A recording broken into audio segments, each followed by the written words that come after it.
1월 18일 KMA 뉴스브리핑 시작하겠습니다. 정부가 공언한 코로나19 백신 2월 접종 계획에 대해서 전문가들의 견해가 엇갈리고 있습니다.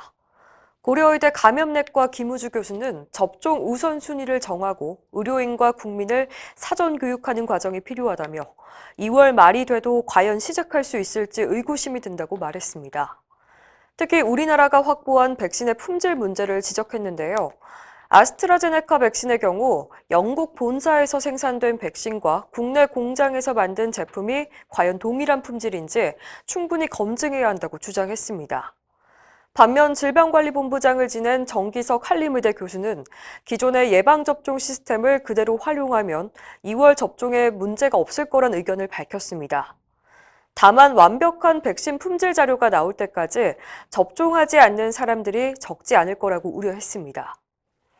앞서 대한의사협회는 접종 우선순위와 백신 보관 및 유통, 또 접종과 관련한 안전교육 방안이 담긴 권고문을 마련해서 정부에 전달했습니다. 대한의사협회와 국민의힘이 정부의 코로나 방역 대응을 비판하고 4차, 5차 대유행을 대비해야 한다고 목소리를 모았습니다. 국민의힘 김종인 비상대책위원장은 15일 의협을 방문해서 최대집 회장 등 집행부와 코로나19에 관련한 의견을 나눴습니다. 이날 김 위원장은 정부가 코로나19 사태를 너무 정치적으로 이용하고 있다며 K-방역에 대한 자화자찬을 그만두고 의사와 의협의 목소리를 들어야 한다고 강조했습니다.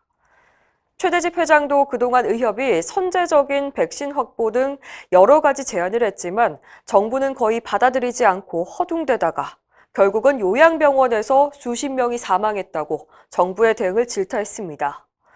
또 박홍준 의협 공중보건의료지원단장은 안전한 백신 접종을 위해서 검증된 프로토콜을 따르고 의료 전문가들의 의견을 잘 들어야 한다고 강조했습니다. 국민을 위한 좋은 의료 정책이 많이 나오게 하기 위해선 의료계가 국민과의 소통을 강화해야 한다는 목소리가 나왔습니다. 최근 열린 심포지엄에서 의사 출신 박인숙 전 국회의원은 정치권은 국민을 의식할 수밖에 없다며 의협이 국민이 믿고 의지하는 단체가 돼야 한다고 지적했습니다. 박형욱 대한의학회 법제의사도 의료 정책은 국민의 관점에서 출발해야 하지만 의료인의 관점과 조화를 이뤄야 한다며 이를 위해서는 바로 국민 설득이 필수라고 강조했습니다. 서민당국의대 교수는 국민의 공감을 얻기 위해선 대중의 영향력이 큰 의사 출신 인플루언서의 배출도 중요하다고 말했습니다.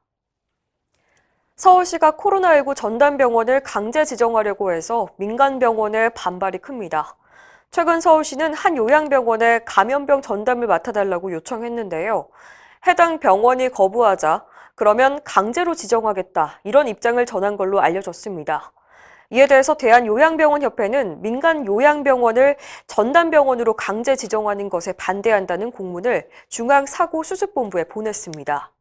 협회는 일부 지자체에서 이렇게 행정명령으로 민간 병원을 전담병원으로 강제 지정하려고 한다는 민원이 접수되고 있다며 민간 병원의 책임을 지우는 부당한 사례가 발생해서는 안 된다고 강조했습니다.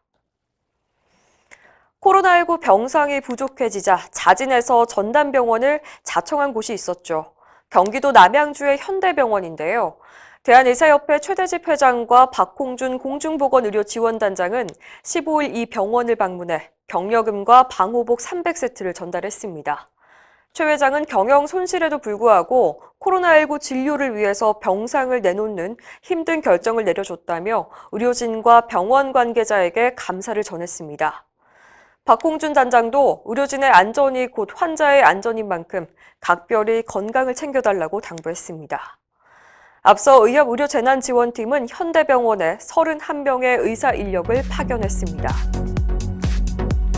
이상으로 뉴스브리핑을 마칩니다. 자세한 사항은 의협신문을 참고하시길 바랍니다.